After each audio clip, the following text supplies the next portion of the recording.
Welcome to this Friday afternoon, and on this topic about long-distance leadership and virtual remote leadership. My name is Dinesen from Denmark, as you might have seen in the brochure, and I've been here for a couple of days already, training some of your colleagues from all over Europe in this topic about long-distance leadership. So this will be a very comprehensive and very kind of to the target workshop and presentation of this thing about long-distance leadership, remote leadership. And what I have discovered over the last 2 days, speaking with European executives like yourself, is there such a thing as remote leadership? And what's the difference between the leadership that we actually doing on a daily basis and leading remotely? So I think you will find some of these discussions quite interesting and maybe also a little bit frustrating, because what's the answer? So my role today is, of course, to give you my answer and my best perspective. I don't say I have the answer for this. I'm very aware that you are in your positions, in your roles every day, already experienced to some degree in long-distance leadership. And you of anyone know what are the challenges for you in doing this. So what I also would like to invite you to do together with me is to contribute to the group, to be honest, and that's about remote leadership too. So when I was in contact with the organizers of this, I ordered another room with another setting so we could move around a little bit more. And here we are sitting like this, right? So already there is a good example that I say this and I get another thing. And I didn't see this before 30 minutes ago, so what can I do? I can't do anything about it but make the best of it together with you.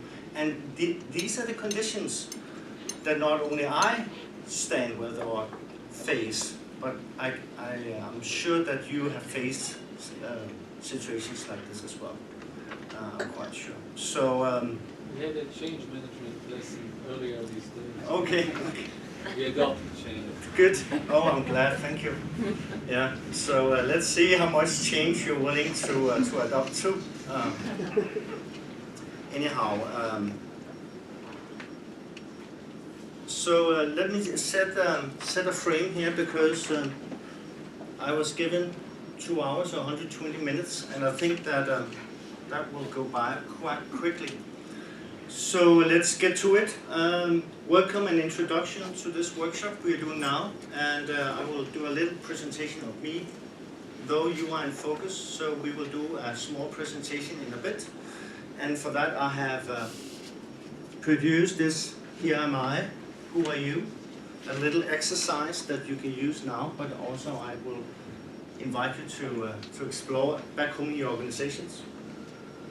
And then we are going right to the point, choosing the right people for the team, managing virtual work life cycle, and setting goals. So, and how do you do effective long-distance communication? How do you make that work? And some key tools and technologies to work that. Could you bring me the bag with from the other room with the headsets and so forth? Thank you. And then we will summarize and wrap up. And then it's weekend for all of you, and time to leave as well. And I'm aware that some of you have to catch planes and trains and automobiles at some point.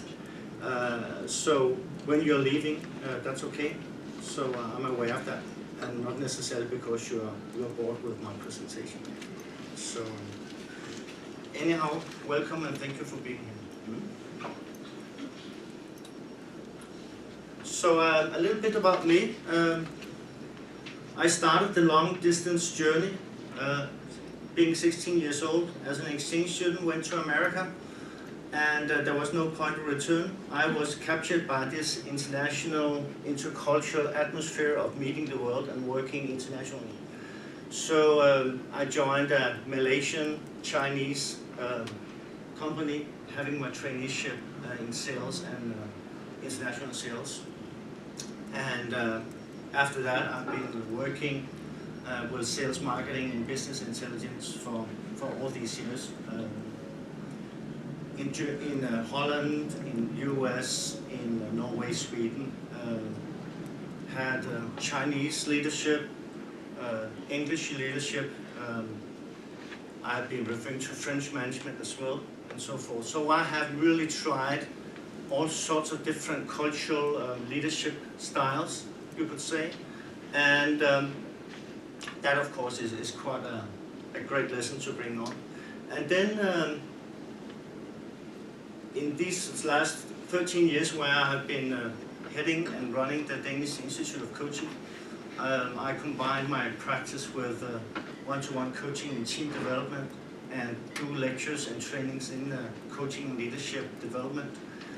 My focus is on the human being. It's how to develop you in order to be the best version of you, in order for you to, with empowerment, make a difference in your performance on a daily basis as a leader. So that's my focus, because I think that the human being is quite an interesting thing to work with, character. So this is some of my background from some of the universities. Either been educated and trained there, or, as I say, lecture there for some of these today as well. So quite interesting. And then the reason for standing here is that I have a passion for people, and find out and discover what makes their heart sing. There's nothing better to be among people who do what they're passionate about. Is that true? So when people are doing something with a big smile, there's nothing better.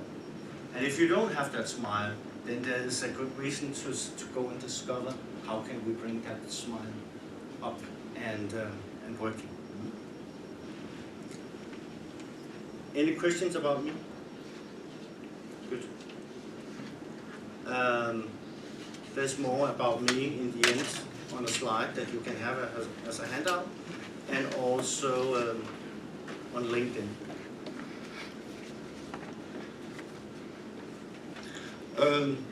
When we are working in leadership, one thing that I think is important is to set a format and a frame for those people we are working with. How many of you are on a regular basis, on a daily basis, and every time you meet with people, setting the frame for why are we together, what are we going to do? Yeah. And because you didn't raise your hand does not mean that you are bad or that you are not good enough. I think that it is a continuous challenge for all of us, because we are so busy doing things that we forget to say, hey, stand still. Why are we here? What are we going to do? What is the objective? What is the purpose of why being here? So I think that's important. And again, the frame I'm setting here together with you is to be inclusive, co-create, share with each other in a minute together with me. And then this is going to be intense, demanding, and explorative.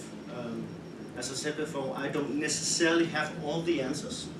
And I like to think that you have a lot of the answers as well. Together with me, we can find a way for us to move forward with this long-distance leadership. So your contribution matter. Engage as much as you can. And as I say, this thing about the mind is like a parachute. It works best when it's open. So, so the more open-minded you are, the more you will get from this, and the more you contribute, the more you will get. And again, think new, think different, think opportunity. So maybe it's not about how much you get from this workshop, but at least if you get that one thing that can make a difference, that can be the thing for you to have.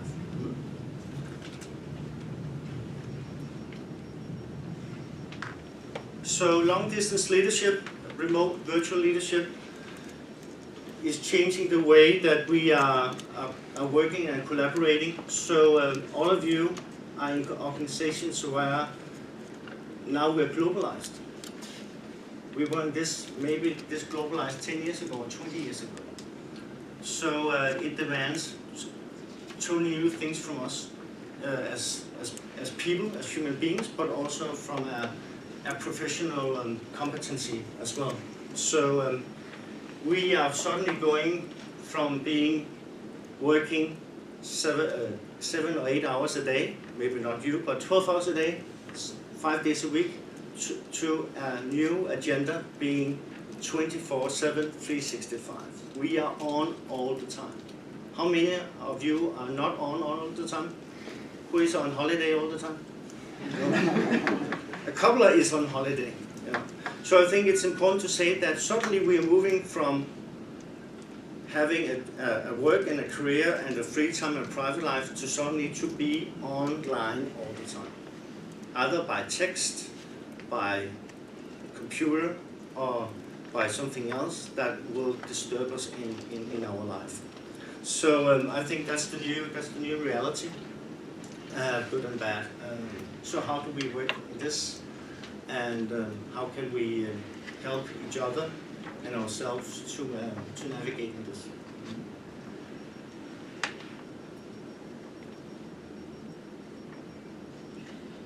So before we do this and move on to this, I would like for you to do an introduction of yourself. So there's this, who am I, who are you?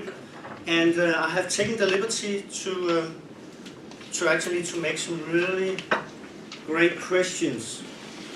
So actually I would like for you to have a starting question to each other, asking each other, who are you? And then choose one of those two questions inside for the other person to answer. And this you will have 5 minutes to do.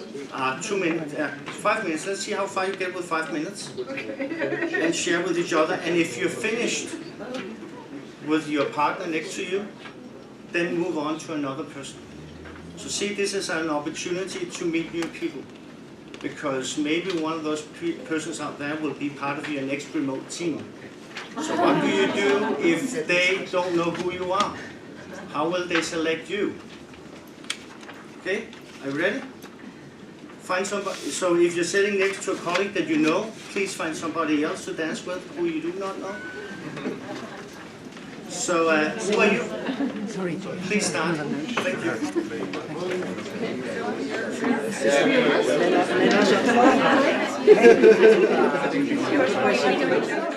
It's good to see that you have some good discussions and introductions. That's great. So please turn this way again, please.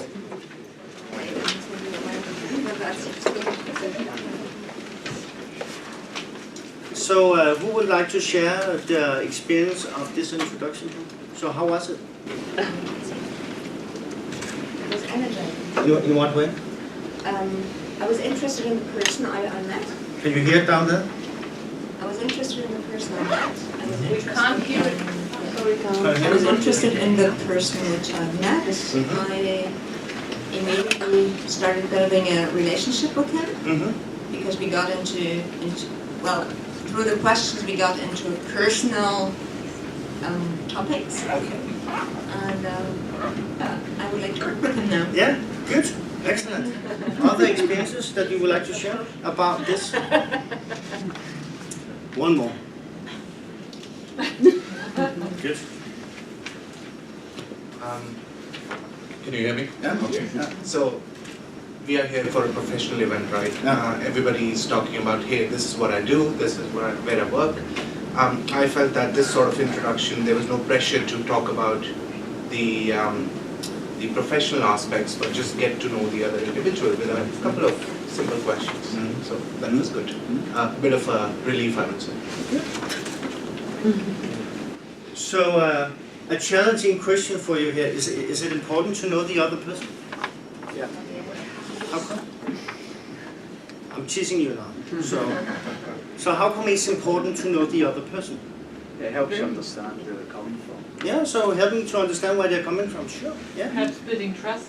Building trust. Yeah. Finding sharing grounds. And shaping grounds, you say? No, common Yeah, basis. finding common ground, exactly. Yeah. So, so the reason I have this question is, we can talk about who we are or what we are, right? And how do we normally introduce ourselves when we meet people? Often, what comes up the most, at least besides your name, what comes up very fast in the conversation? The job. The job. Exactly. So what are you doing, right? I'm a this and I'm a that, and oh, exciting or something. I can't stand that kind of people. So we very much become the kind of, we're putting each other in boxes, right? What did you discover about sharing of who you are? What did you discover that is different from what you're talking about what you are? Passion. Pardon? You're passionate. You're more passionate? You're who you are because of the things you believe in and the things that make you feel good about yourself. Whereas work is work. Sorry. That's I okay. love my job, but Yeah. you know, Exactly. work is, you have objectives, it's very sterile. Yeah. Whereas who you are is rich, I guess. So did you get that down here as well? So who you are is rich, and what you are is more sterile. Yeah? And I also think that, did you recognize that doing this also was something that, I know about this, I feel the same way, or I have the same experience? Did some of you experience that, have that? Sure. So suddenly we are relating and bonding on another level, that's being said down here, right? And for virtual leadership, I believe is even more important than when we do it in a daily life and daily work with the people sitting around us.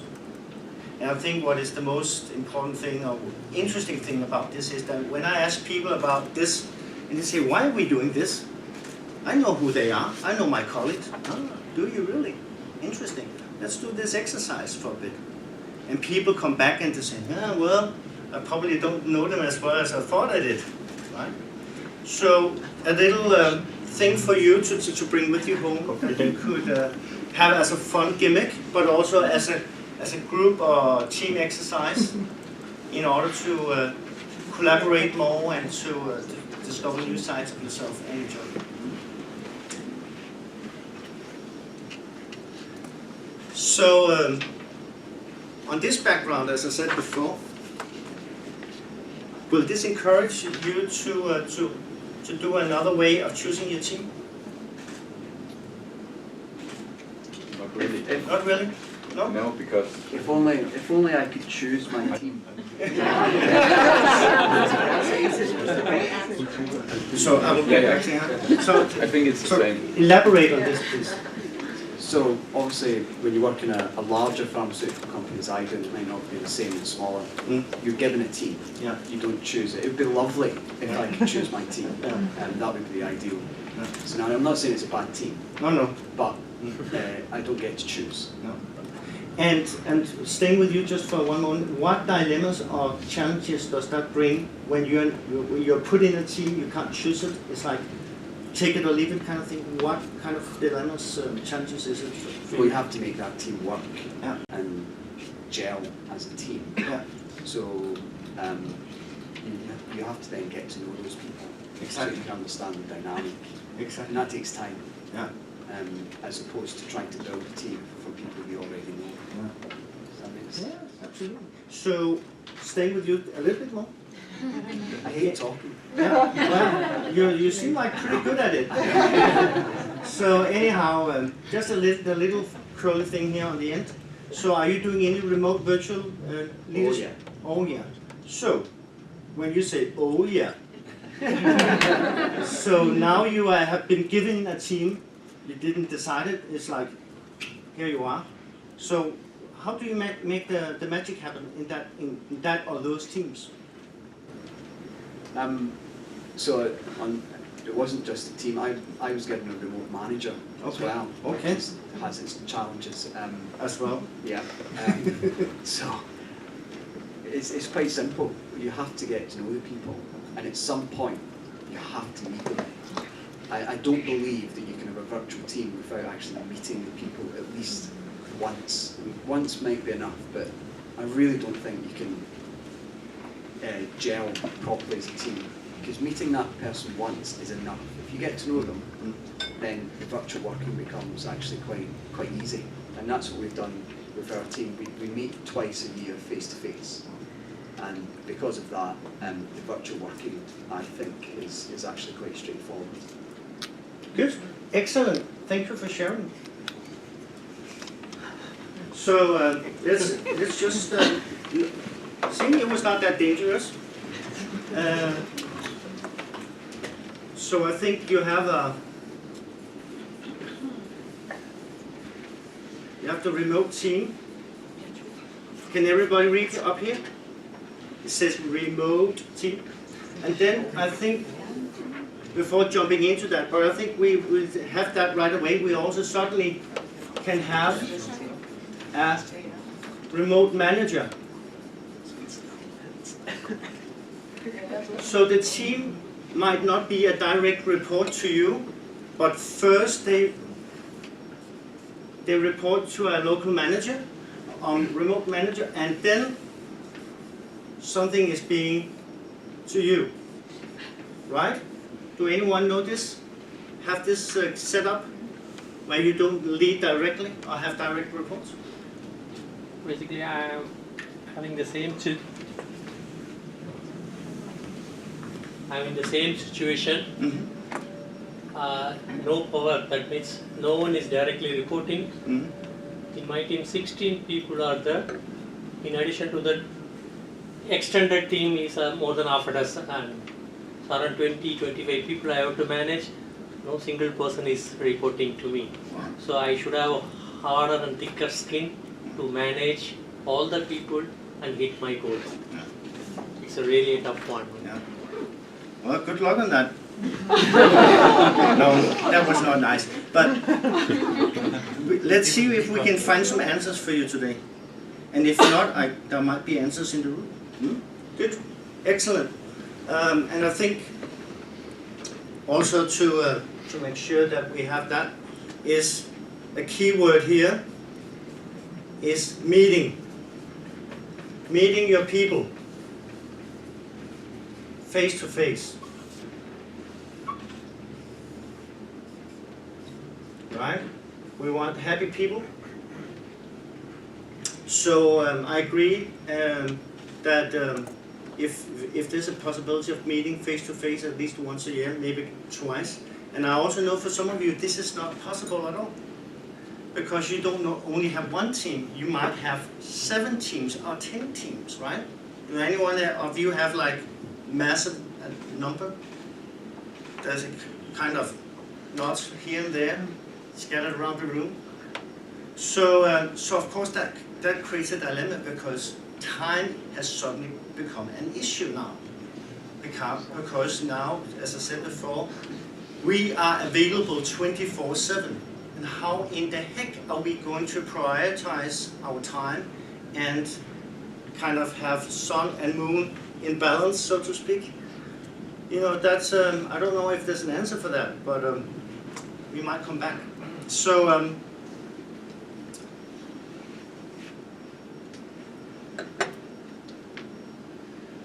I think what is, in a way, to inspire a mutual way is being said down here. The passion is important. Love what you do.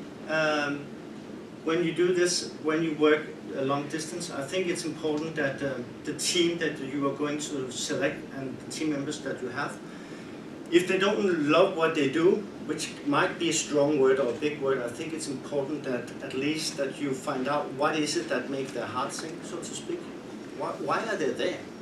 And how can you get the most out of them? I also think it's important that we empower each other. And I think this meeting thing, in my experience, is that the more we can empower each other. Do everybody know what empowerment is about? So appreciate each other as persons, but also appreciate the different competencies and experiences that we bring to the team. So I think one thing that is important to say about a team, because we are probably in a time again where this is not about me.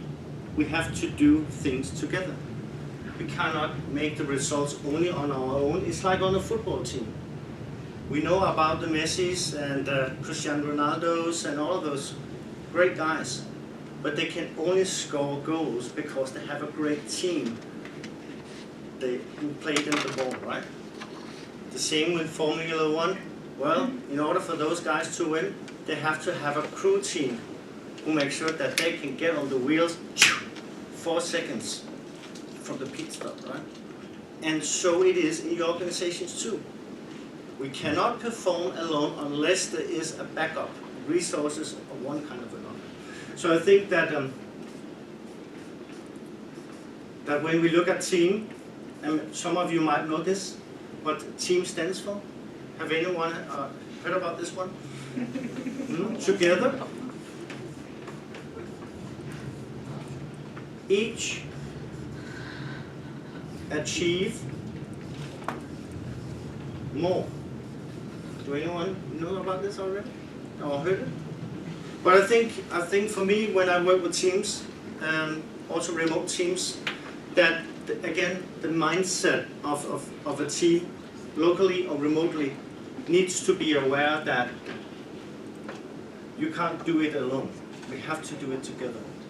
And the power of plus, saying that 1 + 1 = 3.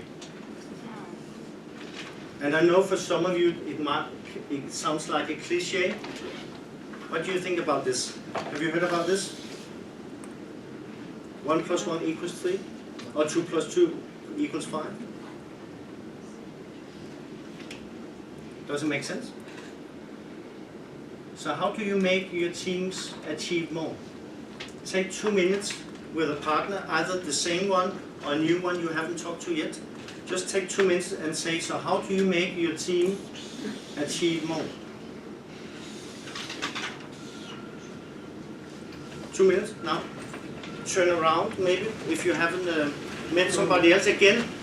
Get to know people. They might be part of your future team. You never know. Or maybe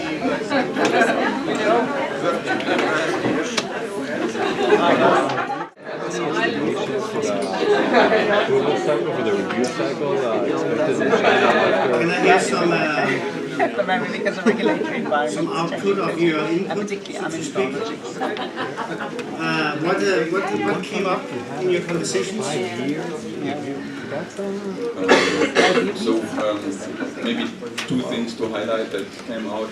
One is that the common goal or vision, so something that creates meaning for the whole team, that is for sure a prerequisite for success.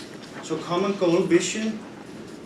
And we agreed, yeah, that is necessary. Yeah. But maybe in most cases more for 1 + 1 is 2, instead of 1 + 1 is 1 or 0. And what may be needed in addition then is some kind of burning platform. Okay. So either time pressure or I don't know what it is, what can be that can bring out then the extra. Yeah. So we are not sitting here sipping coffee, we're actually here to do something seriously. Is that what you see? You know, some people might forget that once in a while, I know. Beating the competitor that is about to overtake you or something like that. Exactly. That really, and when then the trust is there, already built, then yeah. So basically you're saying on your toes.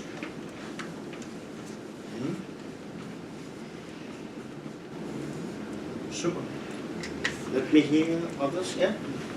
So, I mean, for us, for me, it's also important to be realistic. I mean, of what does it mean 1 + 1 is 3? For instance, in our teams, for instance, the guys from Reg Affairs, the Reg Affairs managers, I mean, they are a member of 15 project teams at any given time. So, I mean, they can't do 15 times more. Yeah. So, I mean, but if I say, I mean, if I can show in my project why this is exciting, why this is maybe a little bit different, where they can grow as a professional, yeah, and maybe compared to other projects, and also help them to be effective and efficient. I mean, even if I save them maybe a quarter of a day in my project, they're not going to put it into this project, in my project. They're probably taking this quarter of a day and put it in a higher priority project. But nevertheless, maybe they think, okay, now there's this Sebastian Kirch again, and there's this project team meeting, but actually I quite like it, and I dial in, and this is actually, it brings me a bit of pleasure in my day. So I think that's also where I can motivate people to do maybe the more without taking more of their time. Do more without taking time. So how do you feel about that in your daily work? Is that possible? It's not the do more, it's the achieve more. Okay, it's the achieve more. Oh, reframing, nice. Yeah. So what we do is without taking more time.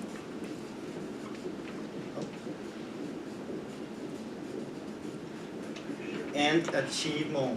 Please, yeah, Joe, you can put them on the table. Thank you very much.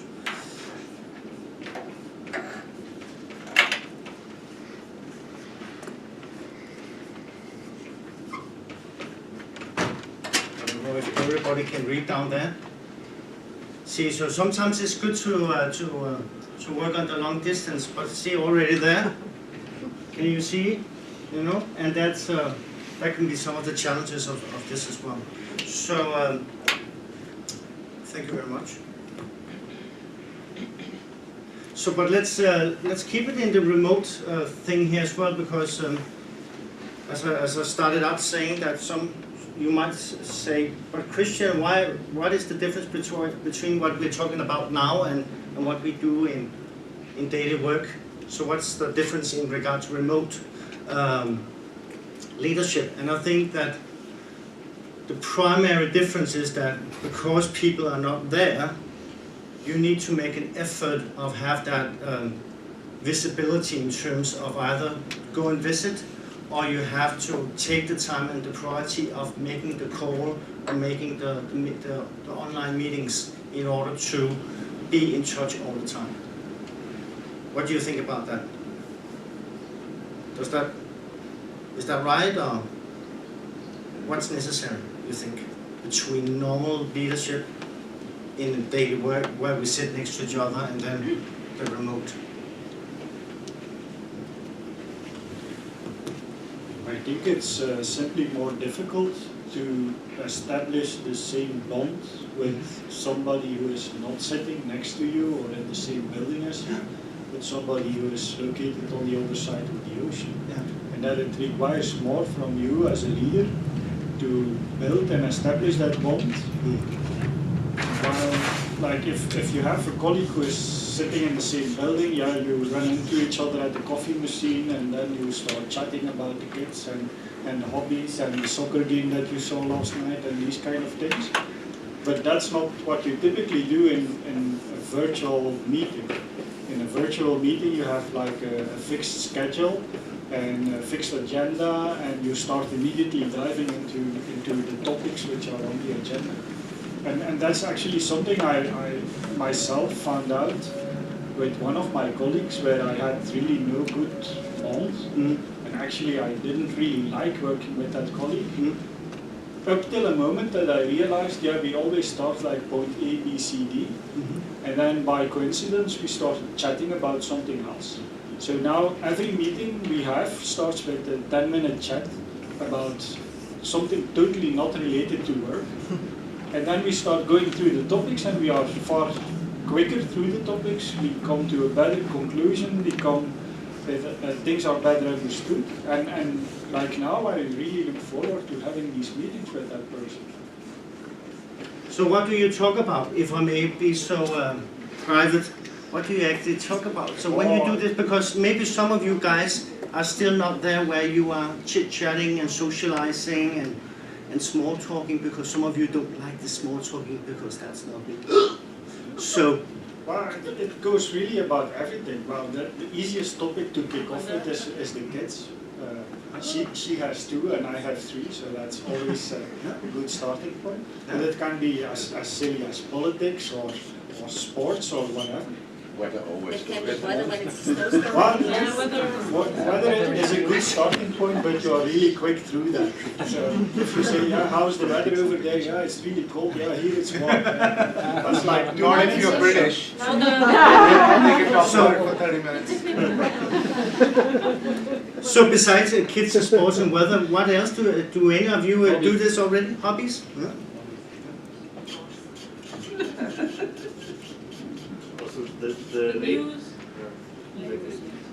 The latest major gossip from the intranet. So. In their country. I've discovered Kim Kardashian works quite well. Kim Kardashian works quite well. What is this? It's Kim Kardashian.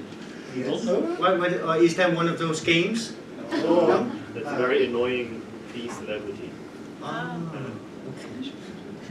What's that? It's a local celebrity or US? Global. For some of you global, and for some of us we have no clue. Yeah, exactly. Yeah, we're working too much, exactly, so we don't have a life. Yeah, welcome to the real world. Yeah. So anyhow, so I think, yeah, so you're totally right. It requires more of us as leaders to create this social glue, as we call it, right? So the buzzword here is the social glue. And again, some of us have this by nature, so we are really outgoing and we are really interested, and sometimes we can be annoying because we want to know everything about the other. And then some of us are, as persons, reserved and introvert, and don't have that same kind of ability to do that. But nonetheless, I think it's important. Are there some no-goes here that we don't talk about? Yes. What would that be? Things that can be controversial. And what would that be? Please share. What could be controversial issues? What is with sport? Religion, politics, all kinds of. So at least religion, politics can be, at least depending at what level you know each other, you could say, Yes. would be something that you probably would be aware of. I agree. So can I ask a question? I have this role as well. I don't disagree with the list you put there, but my concern is, and I've had experience of this where it's not natural. So I work for a manager who deliberately at the beginning of every one-to-one asked me a sort of question, how are the kids? Did you see the football last night? But it was almost part of her agenda. Okay. So this works if it's natural. Sure. And it's only natural. Goes back to what the lady was saying before earlier. If you know the person and what drives them, then it can be natural. You don't have to go pre-prepared with, right, I'm going to ask him about, last night's football game and how he felt about it, or something like that.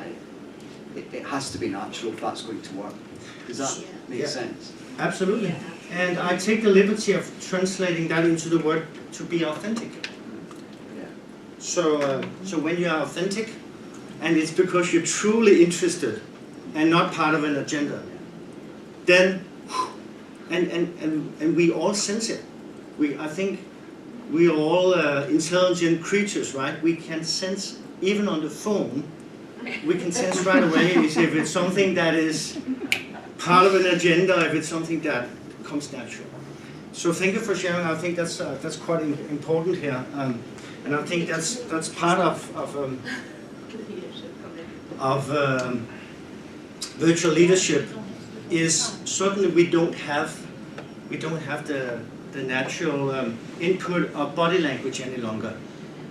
So now we only have, if we're lucky, we have a webcam, so we have a face. If not, then we have the voice, right? And it takes more and more, you could say, experience and ability to create what we call rapport. Do everybody know what the word rapport means? No? Good. Not good in that good, but good because then we can at least make sure that everybody know what that is. Because I think, again, as we said, that is some of the fundamentals, the ground for us to work together in a team, and one-to-one for that matter as well. So I will start, and you will complement me with words. I would say that rapport is about building trust. See here, building trust. And it's something about first impression as well.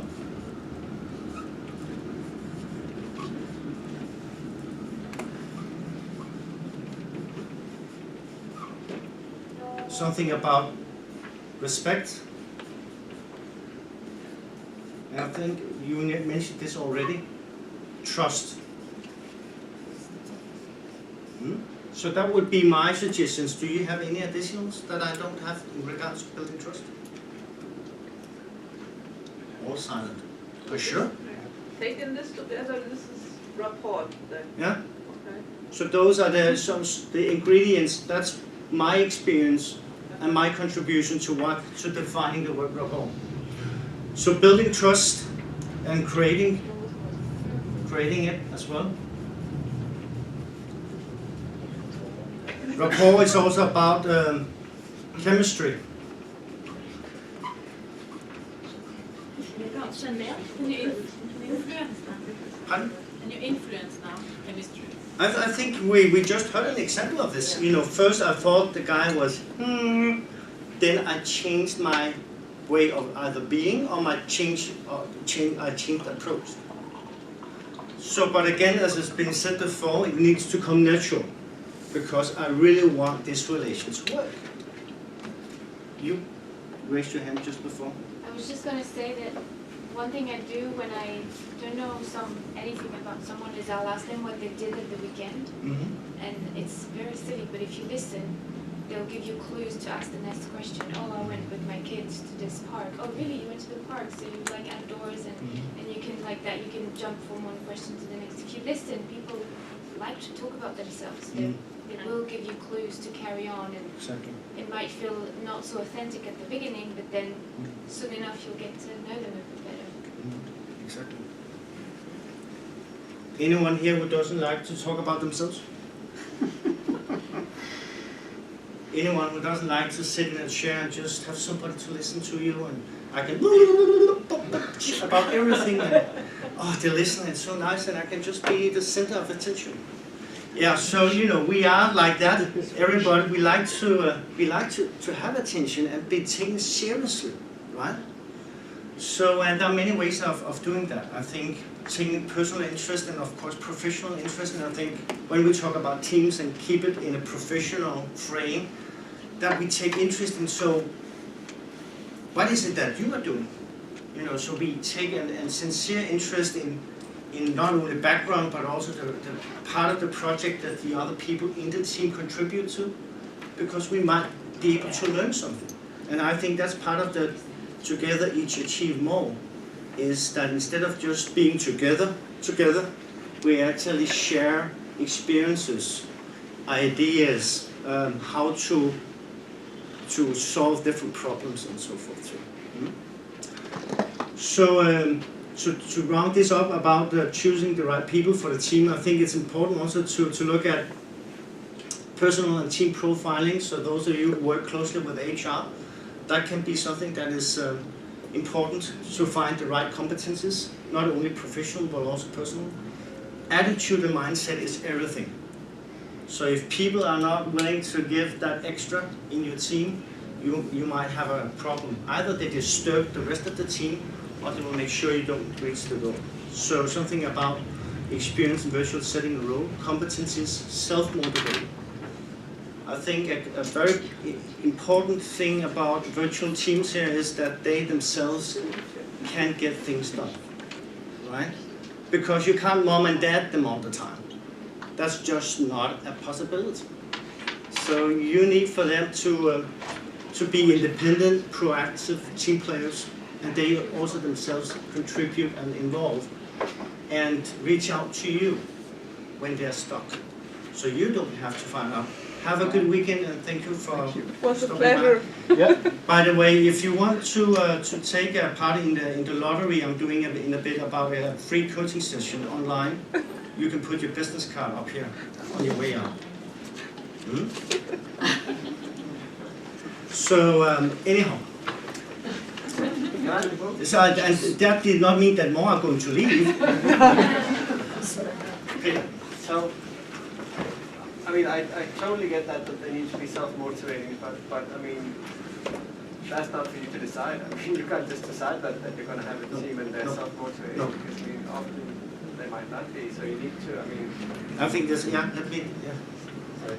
So I think you need to be able to also work with team members who are not self-motivating and understanding how you do that in the organization, how you can affect the organization in US or Japan or whatever to help you do that. Yeah.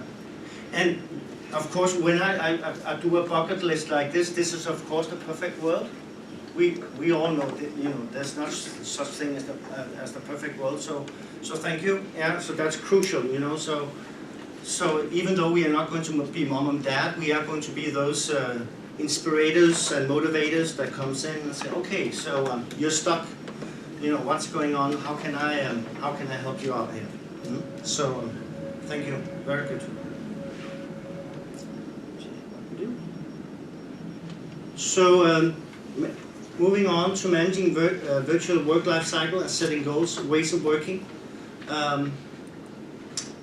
So I would like for you actually to take 2 minutes again with another partner, maybe move a little bit if you can and if you're willing to, and talk about, so how do you secure responsibility, ownership and productivity in your remote team today? 2 minutes? And you might say, I don't know, but maybe some other do, and then you can share. You have seen that we have not had 2 minutes yet, we have had 3 or 4 minutes because there's so much to share. Both. Maybe the gentleman over here. The other part is I am enjoying it. Good. Thank you for your contribution and engagement. If you have a business card and you would like to be in touch again, there's a possibility of a draw here for coaching, if that has your interest. I do have a business card. Yeah. Okay. Basically what we discuss is structured meetings and empowerment. So structured meetings. Yeah.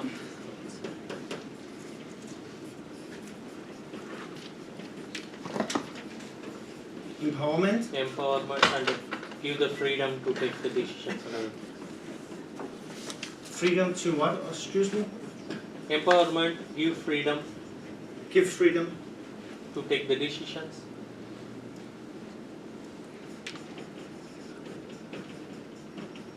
Freedom to take decisions, yeah?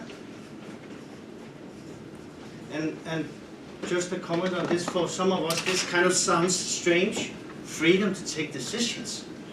Well, in some cultures, it is very top down. It's like I decide, you obey, kind of thing, right? So, and in other cultures, it's very straightforward. It's almost so laissez-faire that if you don't know how to lead yourself, you fall through at the same time. Yeah.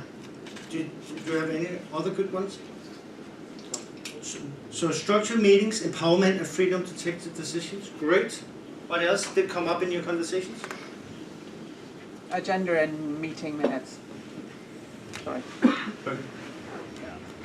Agenda, written agenda before the meeting so that people can raise points themselves, plus then definitely meeting minutes with action items. So by action items I then track if I've given out any actions, any tasks basically.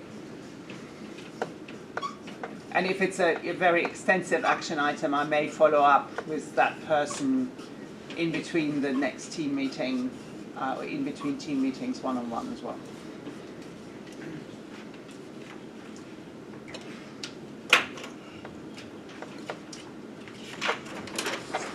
So, and as you said, follow up one-to-one, right? Yeah, if needed, not If every needed, time because I don't have the time to Exactly. ring everybody. That's why I have team meetings. Exactly. No, I think it's we might laugh about it, but it's true. Yeah. So structured meetings, empowerment, freedom to take decisions, written agendas, minutes that we can track, and then follow up one-to-one if needed. Anything else? No, I just wanted to ask, so how do you define that if needed? Because I think that in sort of virtual teams, that can be difficult. I mean, I agree that you need to have the individual individual consideration of different members and then the activities they have, but how do you define when it's needed? That's the thing about being the young lady with the microphone as well. Okay. Well, I don't have anything more to say. No, but could you repeat it again, please? Thank you very So I much. was just wondering, I mean, I totally agree that you need to consider what you need to do and when you need to do it, because you can't you can't have follow-up meetings with every member of your team, but I think it can be difficult with virtual teams to have a good understanding of who do you need to follow up with when.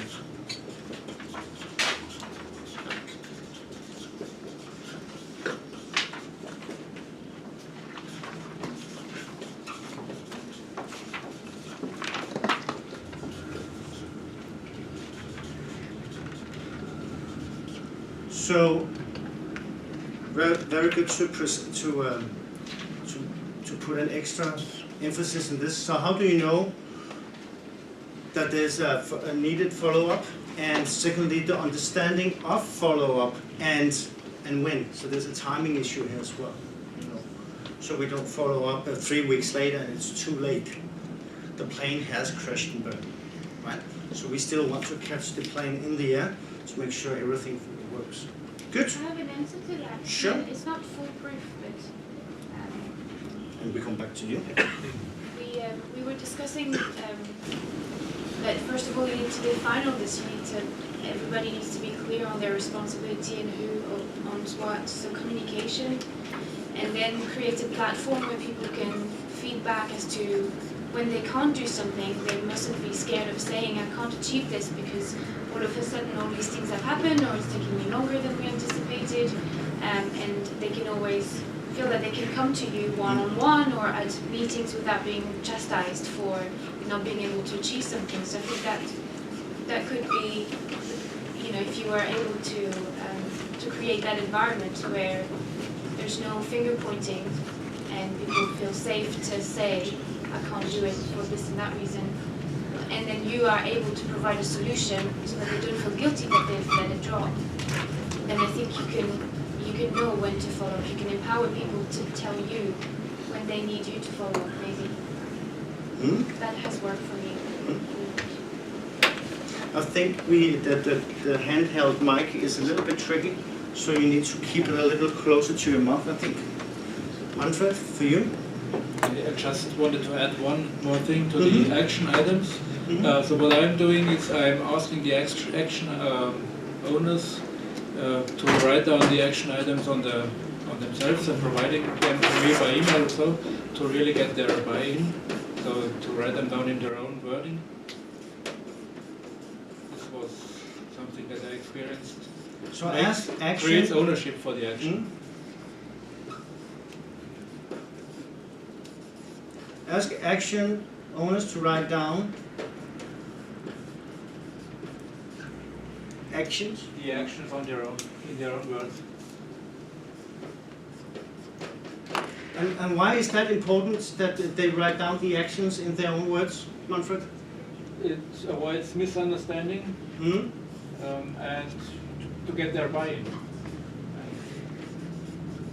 But it will add an extra step in the minutes or whatever. Sure. Yeah, so it's, you know, depends whether you have enough time. Yeah, I'm doing that just in case things get complex and the actions get complex, to avoid misunderstanding and to avoid that they say, oh, that wasn't my understanding, or that was, I don't want this action. Yeah, so the way I do this is actually I have the minutes which I essentially centrally provided during the meeting, and then everybody has the responsibility to review and revise their own section, and then at the beginning of the next meeting we say this is, you know, everybody agrees with it, so they can fine tune it if needed. One other thing perhaps to add from experience with, so our teams are mainly German and US, so US colleagues in there, and the project leaders are in Germany, and so the US team members are participating in virtual meetings mainly. One of the difficulties is that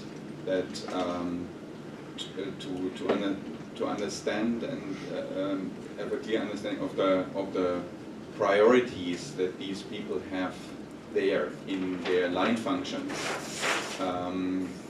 because at least the culture is there also a little bit different in terms of project delivery and line delivery, and therefore it has turned out that it's more important than for the local functions to do stakeholder management with the line managers as well. I mean, not going around the team members, but just from more often to align whether there's agreement on certain priorities as they are set for the project for the team members. Otherwise, they may just not do what you expect from them, and it's not their fault, you could say, or because they do not perform, but they have just other priorities set.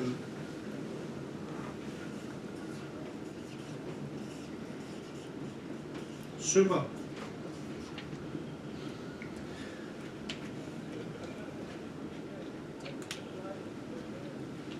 So, thank you very much for these important contributions here. My contribution to you is also that I think in order to get this life cycle going and setting goals is about what I call a blended lifestyle. I was going to say blended work style. So it's again, as we have again repeating ourselves one-to-one, but also use a blended, you could say, use of technology. So everything from phone to texting to video Skype webinars, recorded video information, so small information videos. And I think that the things that are crucial for your business that can be recorded, that's like, this is the way we do things. Could be small standard recordings. That could be something that everybody can go in and say, so how is it that we actually do it here? So are there some things that are important? And again, as you said, clear objectives, clear roles, responsibilities, and what kind of mandate do the people have in those virtual teams in regards to decision making? And they have to go through a local manager, or can they go directly to you, and so forth. So sometimes some of you come from massive, big organizations, you know, 60,000, 100,000. What is the largest here? 200,000 people in your organization. So you can imagine that sometimes this decision-making process can be quite tough. And again, structural ways of working in order to create this continuity in working, so you don't fall behind. from a coaching perspective, when I work with you and I work with people, I think the goal setting is important. I think the value, why are we doing this? We have talked a little bit about meaning and purpose, but I think, what's in it for me? Why am I doing this? Why is this fun? And then again, empower beliefs. So instead of saying, it cannot be done, it can be done. Okay, so how can we do it? Follow up and be available, I think is crucial. And then check for evidence of progress. And here I'm not talking about control, but how can we create a culture where we share, I did it, I hit my target, now this is done. Let's move on and so forth. And remember, in regards to when we reach the goals and reach the targets, to celebrate. How many of you are celebrating with your teams? Good. Good to hear. So what do you do? Should we share celebrations? What kind of celebrations do you do with your remote teams? How do you do that? Wine tasting. Wine tasting. Remote wine tasting. When we have face-to-face. Okay. No, I was sick. But but actually, with the people at the 2-day training just before the other 2 days, they said, "But how can you do that? You're here, they're there. How can you celebrate?" So true. So it's face-to-face. I even suggested that you have them to buy champagne at the remote location, and you buy champagne, and then you open up for Skype and you say, "Yeah, congratulations." Yeah. So wine tasting. Anything else? Well, I work for Johnson & Johnson, and we have this system called Encore Awards, they call it. And so there's, sort of like a nominal $50 to $100 in it or something, I mean, they go up to higher amounts, but... so a small reward system. So yeah, so it's basically a small reward system. So, in a team meeting, I can then announce who's got the next lot of Encore Awards. Yeah, it's quite nice. It's quite laborious for me actually to sort it out. But yeah. So any others? Did you say something down here? Well, God, I think face to face is a very good thing. Yeah. It's worth it, yeah. But what do you do? If you meet face to face? Yeah, with the celebration, do you kiss them? Do you hug them? What do you do? Go out for dinner. Go out for dinner? Yeah. It's very yeah, but I know this is not rocket science. I know. Yeah. So, what do you do? I think for us, appreciation, so I make sure that many of the team members like to be known within the organization to a certain level of hierarchy. Yeah. So I make sure that they get that visibility, and I think it pays off, when you're not always able to meet one-on-one or face-to-face. So I make sure that, they are known to a certain level of hierarchy. So the employee of the month picture, he or she did this. I mean, first of all, I ask them how they would do it. I don't tell them we go to this event or such event, because that might be rather boring. So I ask them, what do you want to do? We have a certain budget. How do we want to spend the budget? Do we want to invite family? Do we want to do something with our families? Do we want to do something on our own? Yeah, maybe if we do this family, then we have less luxury, but maybe more fun. We want that maybe more luxury or less fun. So this actually, I would say, the team should come up with the idea how we celebrate. which company do you work for that you can invite families? I don't think we're allowed to do that. Well, I mean, Yes, we are. Really? Yeah. So I don't disclose. You have to give me your I don't card. want to run into legal trouble. No, but I think we are free to. So which company do you work for? Wash. Roche, okay. No, I think it's wonderful to bring in the families, because in the end of the day, the hidden resource is the family background, right? I think also that you have to take the opportunity there to know each other very well. And the last time that we did an event with our team, my boss is actually in the US, we did perfume testing. So it was like a perfume testing. You have to choose your own perfume you like, and that's typically for you. And you had the choice of 70. And then there came a whole explanation of the moderator why that perfume, why actually you choose that kind of perfume. And so you, with that game actually, you knew each other better. and it was actually interesting. In the beginning, the female were more attracted by it than the male, but afterwards, we were all very happy that. And you didn't end up in any sexual harassment issues because No. everybody was like. Because we were even surprised that all the perfumes were for men and female. So it could be that female choose the same. Yeah, and she could do sexual harassment to a male colleague. Yeah, exactly. Great idea. So so there are many opportunities in order to do this, and I like very much that. Let the team be engaged in the decision of what to do, and also don't underestimate the power and the value of the social bonding and the social get-together, because that's also again where we talk about who are you instead of what am I, right? And in the end of the day, that is, I think, the crucial social glue for all of us. Good. Let's move on with respect for time.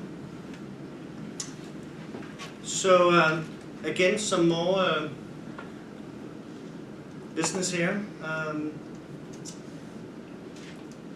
I think I would like to do, instead of just having this, because this can be a little bit too much. So effective long-distance communication, online solutions. So I think this is my suggestions about structure and frame setting. We have talked a little bit about this already. So is there more that is important to talk about in regard to structure and frame setting, besides when are we going to do this and how are we going to do it, why, and what, maybe who? Is there anything here you think that's important to discuss in terms of your challenges about structure and frame setting? So maybe with the communication, I think so. I mean, Roche puts out a lot of communication training and everything, but I think two advice I really found very valuable is avoid asking why. I mean, just the word. Just ask what's your concern, or what do you think will happen if we do this and this, but don't ask why. Don't use this word, just because then you're actually dealing with the inner 2-year-old of this person. Because it's like, why did you do it? And it's always like you go immediately in a self-defense mode. But if you ask, what's your concern with it? Why do you think we shouldn't do it? Then this is you are on a different level. And the other thing is also, don't say yes but. Because that means no, basically. And you go on forever, Just say yes and you see, I mean, if you just start the sentence with yes and, it's much more, difficult to say no. So. You said something else, so what's your concern? You had another great question you also used. What do you think will happen if we do, or if we don't do?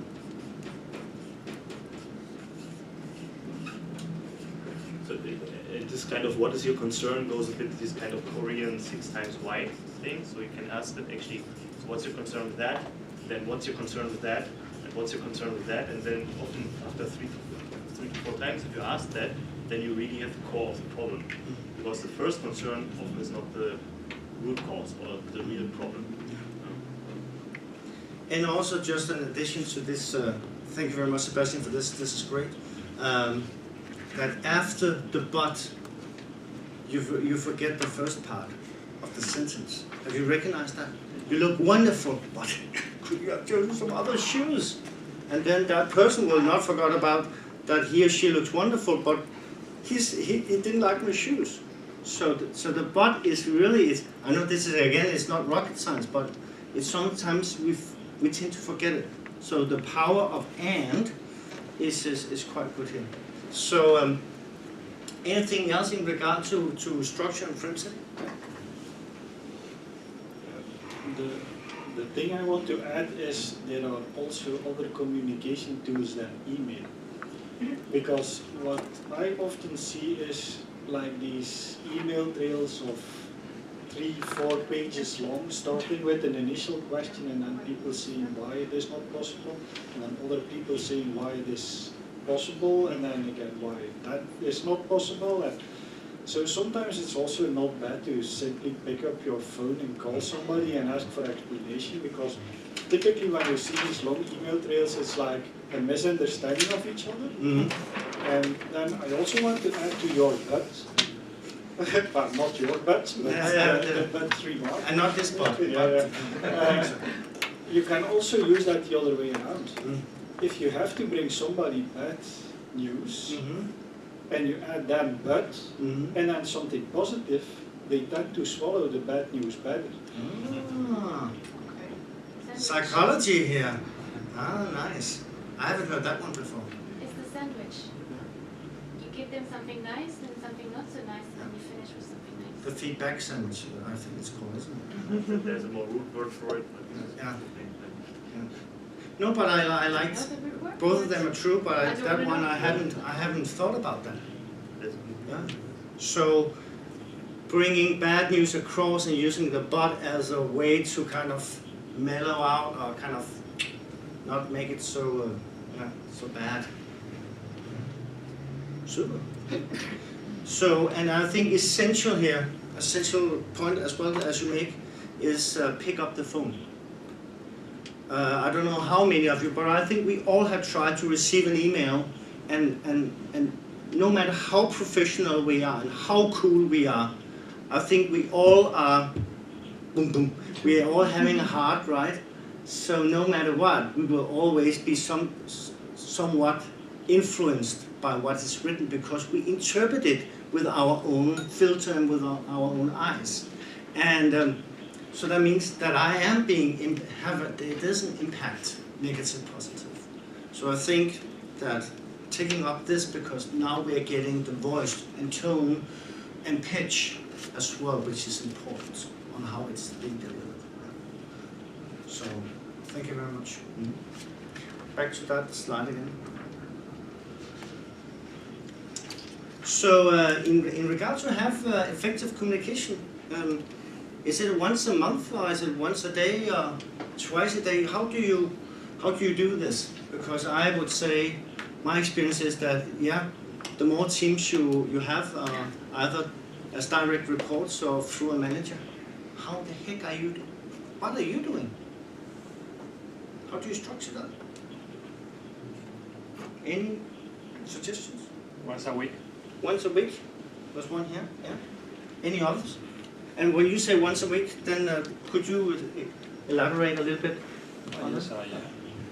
I schedule once at the same day of each, same day of the week, at the same time, one meeting, one teleconference with everyone. So same day.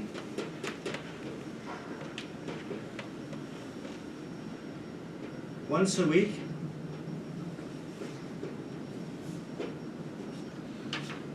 Same time. Correct? Yeah. And now I know this might sound like a stupid question, which it is to a degree too. Why is this important? Here's the why. Yeah. How come? How come?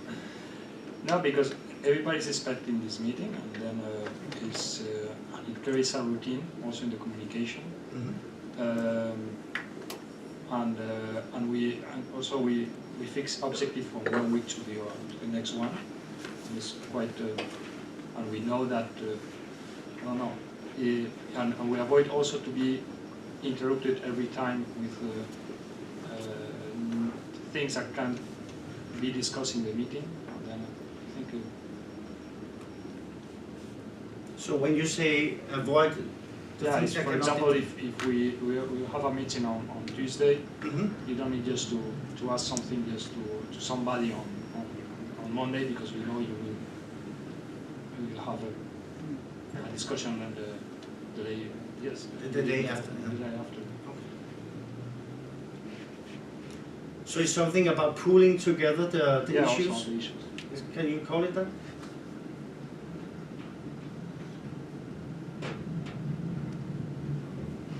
Pooling issues for discussion or for action?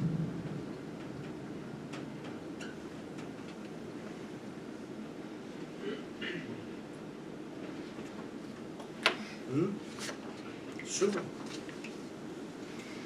Any other in regard to frequency and how you structure that?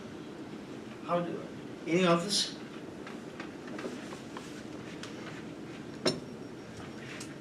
Would you like to say something? Yeah. So in our case, we have core meetings for the core team. Once once a month. And then there are the sub teams that have that also have meet, I guess, on a bi-weekly basis, and they would pick up any important updates during the core team meeting. So that's just Sorry for interrupting. Is it on? You probably need to put the microphone down. Okay, do you hear me? Yeah. All right. So as I said, we have a core team meeting once in a month, and the sub teams meet also on a bi-weekly basis. That's just how this is our operating model. Sure. And again, I don't think there's a perfect fit and like one size fits all. I think it's very much, and that's also why I ask you, is that are there different models that we can bring into play, so we kind of can find our way in your individual organizations. Super, thank you. Let's move on. So actually I would like for you to rest a little bit now. Because for the training, the two previous days I actually brought in some video cases. And I brought in, and this is not supposed to be any product placement at all, but some of these technologies here, see if they work at all. That is because I need to put it on correctly. So actually, this company here called Jabra is actually working with online and remote teams equipment and tools. And I think we very much tend to think, we talk about the computer and the phone and text messaging and so forth, but sometimes we also tend to forget that some of this is important. Because I don't know if, do all of you have private offices at the top floor with a good view of the lake or the river? Yes, good, excellent, one. So I think, would you like to say something? No, sorry. No, you have one too. No, I was going to say something else. I'll come to it.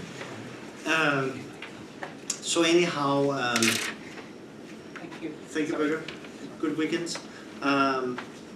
So I think what we're talking about here is that certainly many of you are sitting in cubicles, big open landscapes, right?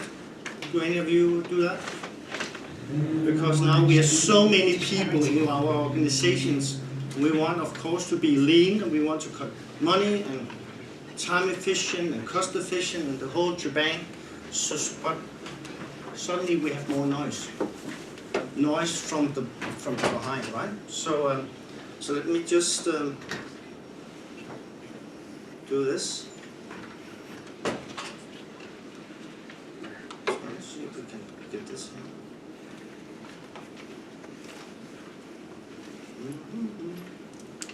Can do this. Should be able to do it.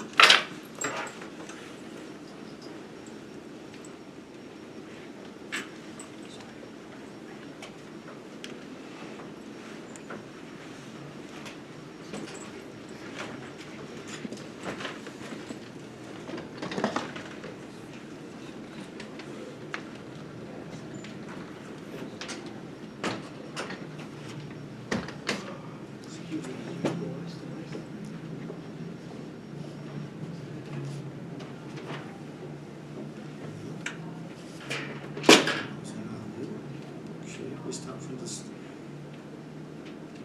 Sorry about this. I had it up just before.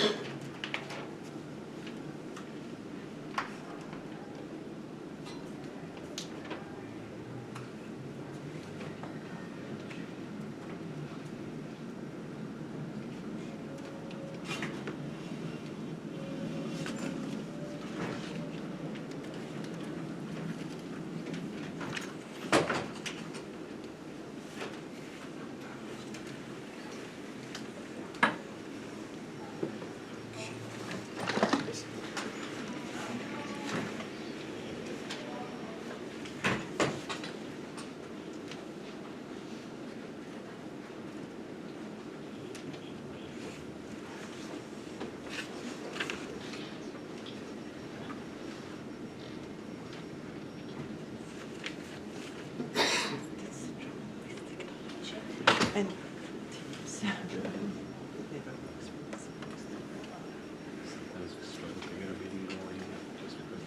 see if we can get some noise. No, some noise, some voice. Oh.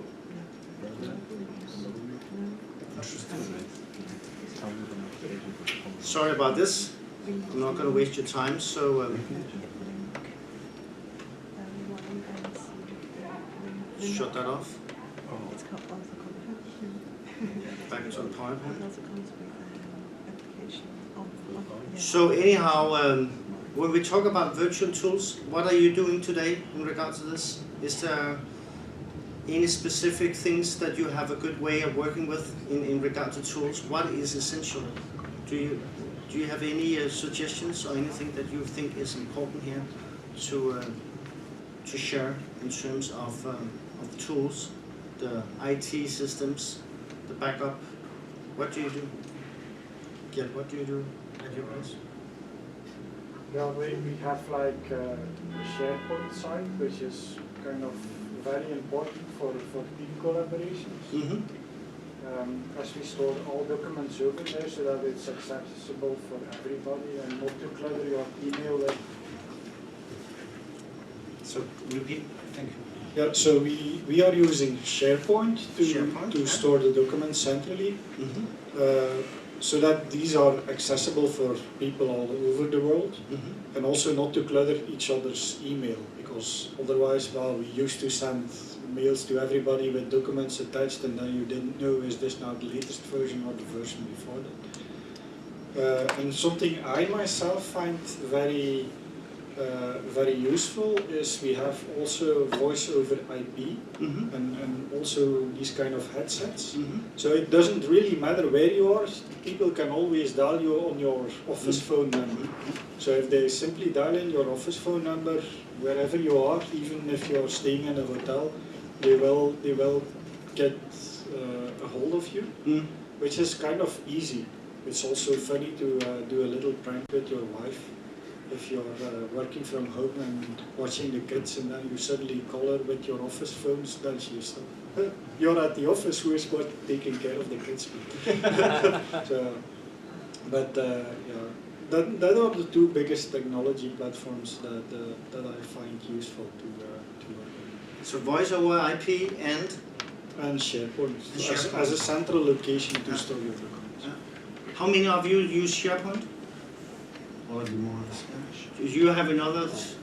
We use a Google solution. So Gmail, chat, and so on. Google Drive to share Excel, spreadsheet, and so on. Any other solutions you use? We have a global meeting thank you. We have a global meeting system that provides us to conduct the team meetings better. You can share your screen with each other. You can promote team members from the team so they can present their presentation from their own computer and their own systems with their own team. So there's a lot of benefits with it. And it makes the meeting run more smoothly in comparison to before when you had only team leader that responsible to present all the presentation and is busy clicking and it's not clicking the right time and it becomes a hurdle. Yeah. So what? So you say. So what do you do then? I think we need to. Now it's on. Now it's on. It helps. Yeah. Yes. Yeah. Yes. So you say that the manager is clicking. Yes, I was saying that the meeting manager was so busy clicking, transferring the slide one after another, he didn't have an opportunity to manage the meeting itself. And now by sharing the meeting leading with the other team member, it makes each of them more responsible for his part and more involved in the discussion and prepare much better for every meeting. So I think it's a case where technology really helps the process. Super. Anything else in regard to tools, IT tools? How you use systems? Yeah. I think it's important to take some time and get acquainted with all the tools. It can save everybody some time. Sometimes when there's especially a new tool that's being implemented, sometimes it's just worth playing with it before you introduce it or roll it out to the rest of the team or something. So get acquainted with the IT tools you're using is also always a good thing to do, I think. So, and I think, thank you for bringing this up, because I think that's something that we tend to forget, most of us, is that we more or less get new technology, plug and play, we think, but it doesn't. So I think time to play, I think we better put it like this. Training,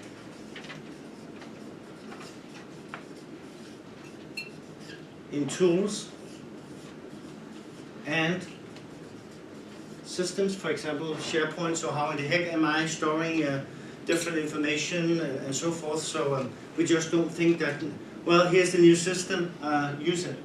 So I think that's something that we tend to forget because everything is going so quickly and rapidly, and you know, how difficult can it be? But I think in order for the culture to adopt and to integrate and use it for maximum return and purpose, I think the time to play is very important, and of course the training in tools and systems is business critical, I would say. And again, we are not only talking about this at our local location, now we're talking remote teams. You know, so we tend to already now in this nice discussion we are forgetting that we're actually talking about remote teams, right? I even tend to forget it. So I think it's important. So how in the heck are we doing it remotely? Are you, what do you do in regard to make sure that tools and systems are integrated on remote basis? How do you secure that? Sometimes we can share our screen to them. Sharing of screen for time being for the meeting, then we can cut the access. Share screens for instruction.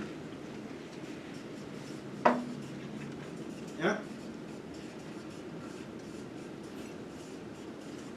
Super. Yeah, that's one way of doing it. Any other way you are doing it? Best practice? I know it's late, so we have 7 minutes left. So for the last gold nugget, so to speak. Super. You're welcome to afterwards to come and look at these products here, like telephone conferencing and these different things here.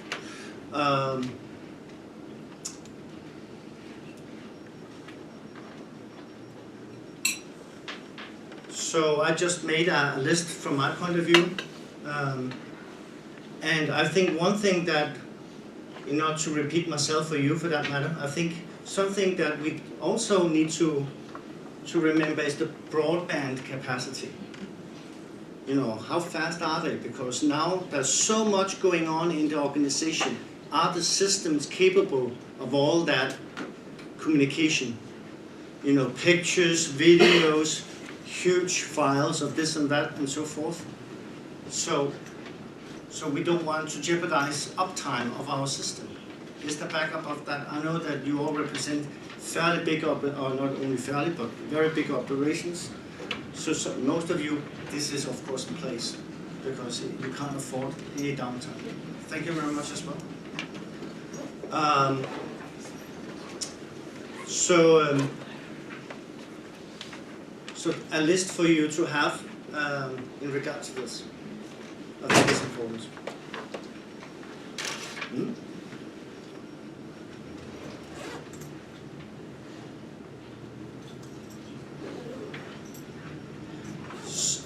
For you, thank you very much for coming. I think for you to bring with you home from this workshop here are also some reflective questions for you to either do more of what you're doing or start saying, okay, so from what you have gained today, the takeaways from today, is this something I can go home and do now?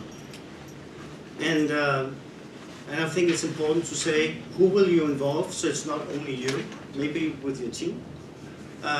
When will you start an implementation process? Are there any certain stages for this? So again, some time planning and say, okay, it should have been done yesterday, but in reality, we also know it's going to take much longer than that. So how can we do that? Are there some focus points which are important here? Some priorities that you should have in mind for this as well? And one of my powerful coaching questions for anyone who wants to transform themselves and reach their goals is, how do you know? So how do you know you either have done the task or the project or have reached your goal? What is the evidence? For an athlete, it's a medal, right? Or trophy, or they ran 100 meters on some certain time. But what is the evidence now here at work that we have achieved what we want to achieve? So I think that's what I would like to give you, and so you can bring it with you home. So before I say thank you, any questions, any comments in regards to these 2 hours? I know it's very essential or very time pressured.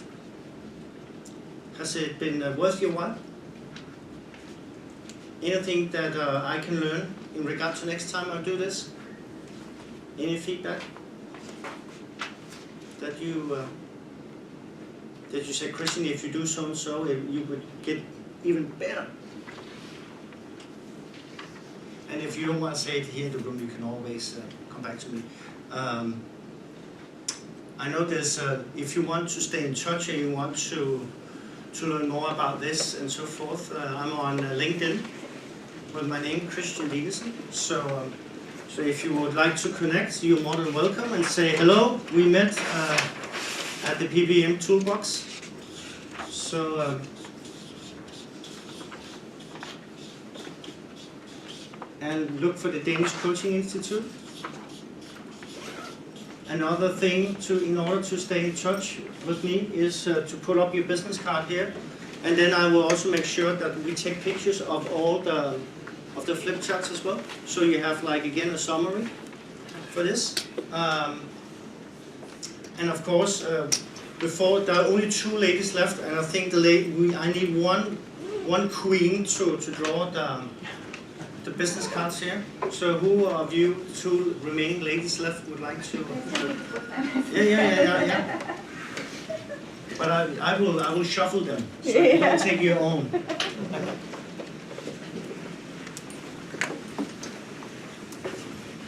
So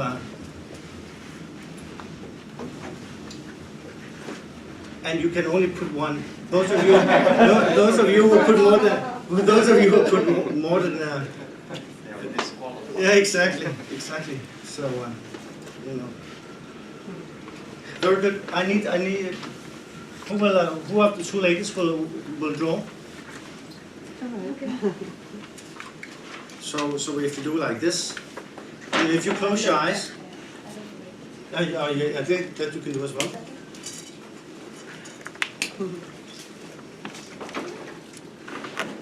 So this is Beatrice. Are you here? You know Beatrice yet? We're going to draw 5. So I give away 5 sessions of 45 minutes. And we need the name here. Goldhagen. Yes. That's you? Good. Excellent. Look forward to that. Do you want to be? What did I? Coaching session. Oh, really? Cool. And then we have Manfred. I know he's here. Yes, you. Perfect. Excellent. Yeah.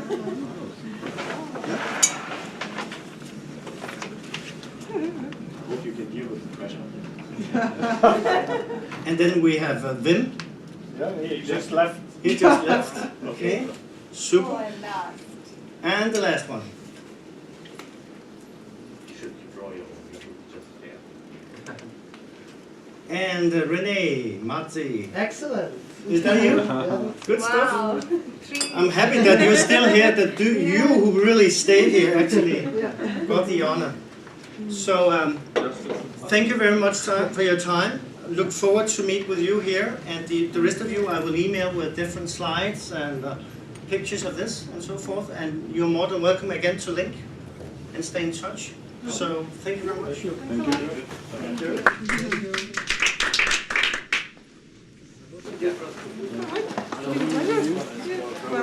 Yes, this is Okay. let me Okay, take right. this. Oh, yeah. Wanted to say, hey, just say, So this is more noise reduction. Okay, so maybe I'll. Okay.